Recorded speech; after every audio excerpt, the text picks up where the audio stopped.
As you're aware that we had a cabinet meeting today, and some very, very important agendas were taken up in the cabinet and approved in the cabinet today. First, it was decided in the cabinet that the overall board structure of the MECL and its subsidiary companies will be restructured. It has been decided that the post of chairman and the post of MD of the MEECL, which is the holding company, will be segregated.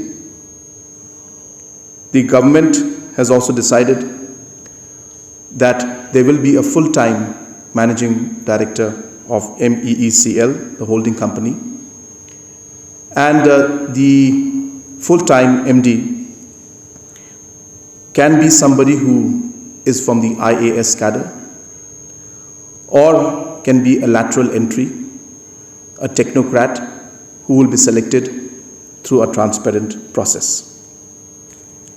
The MD who will be the person who will be the MD of the MEECL holding company shall also be the MD of the MEPGCL, which is the generation company, the MEPDCL, which is a which is the distribution company, the corporation, which is the distribution corporation, and the MEPTCL, which is the transmission corporation.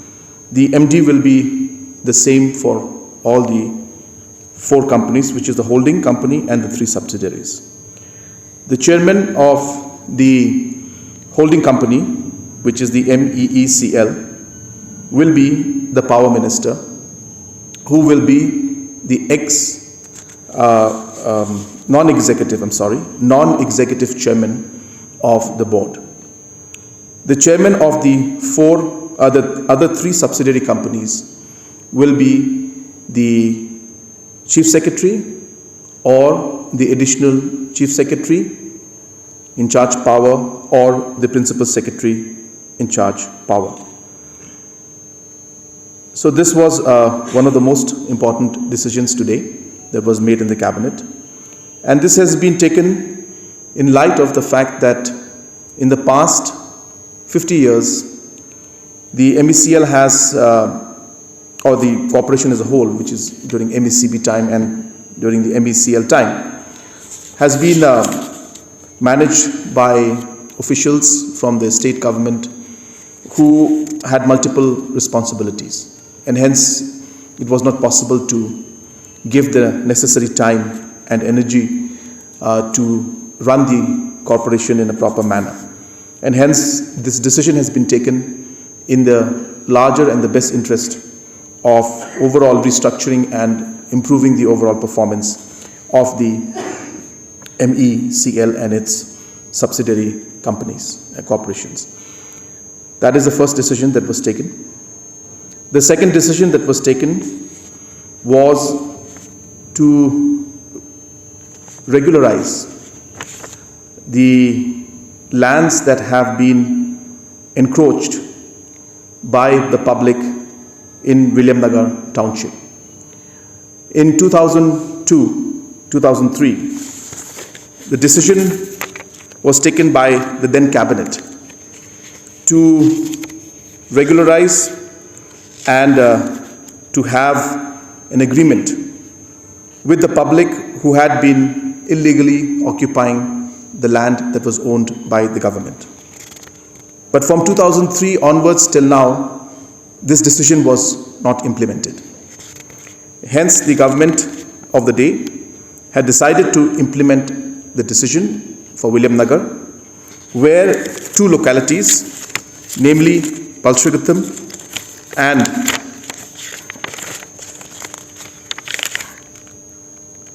Varimagri, where approximately 1,200 houses are present and families are present. These 2 areas will be regularized, and government will sign a long-term lease with each of the occupants, where the ownership of the land will remain with the government, but a long-term lease will be signed with the occupants. The limit has been set at 10,000 square feet for each family, and the rate at which the land will be given, or the compensation, I'll just get the correct word,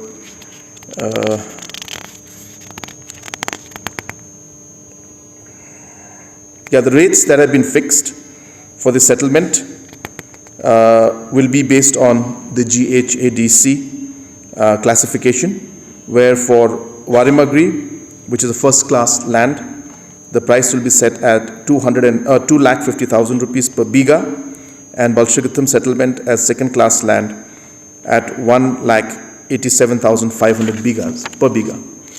So therefore, obviously, since the land has been limited to 10,000 square feet per family, hence the amounts will be according to the land that's occupied by them. And of course, on a monthly basis, a fixed amount will also be taken from these families. Similarly, of course, like it's been done here, steps will be taken to also see, and areas of Thura town are also being surveyed as we speak, because a large number of areas have been illegally occupied, and steps are now being taken to do the survey and to move forward to figure out ways in which we're able to regularize these lands, where the ownership remains with the government, but a long-term lease in Thura also is done. And this, as I said, is being done in the larger interest to ensure that there is some kind of clarity. There's been too much of confusion and too much of fighting, too many cases, too many situations in the past, which we strongly feel as a government, these things cannot go on forever. So we need to, as a government and as a society, we need to find amicable solutions to these problems, and this is one step towards that.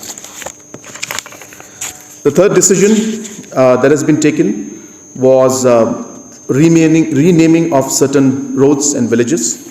The list is very long, so I will ask my office to finally send them to you. There are about 25 of them. Well, all were not approved, but about 19 of them have been approved.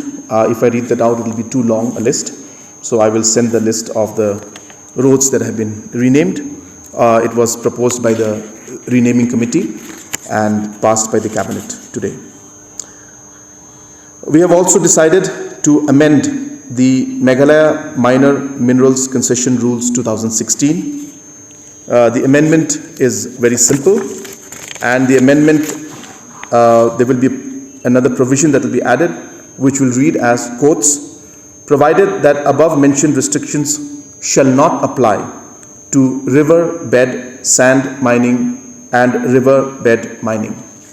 Earlier, because of the non-clarity and because of certain provisions under the triple MCR, the permissions for sand mining were not being given by the different departments of the government. And now that after this decision has been made, there's going to be clarity, and the process of properly legally giving necessary mining licenses or leases to individuals who wish to mine in the riverbed will be granted based on this particular amendment that has been made today.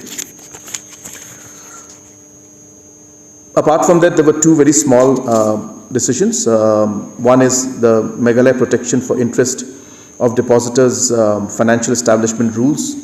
As you know, that this is an act that has been passed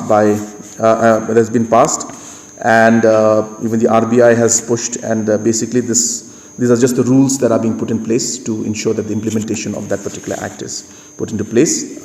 It's a very long list of rules, but I think just the fact that the rules have been today passed is the important aspect. So the rules for the Meghalaya Protection of Interest of Depositors Financial Establishment Rules 2022 were passed, and another small amendment to the proposal to the Meghalaya Police Service Rules was made.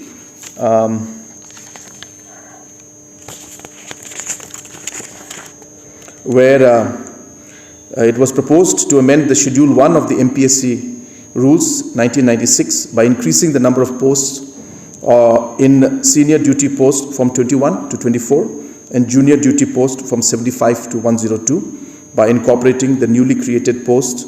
Comparative statement of the schedule is attached, and it is also proposed to do away with the fixing of the number of posts in the selection grade and the junior administrative grade so as to enable the officers to have served the minimum qualification years in the senior scale of 8 years and junior scale of 7 years to be promoted to the next higher grade non-functional.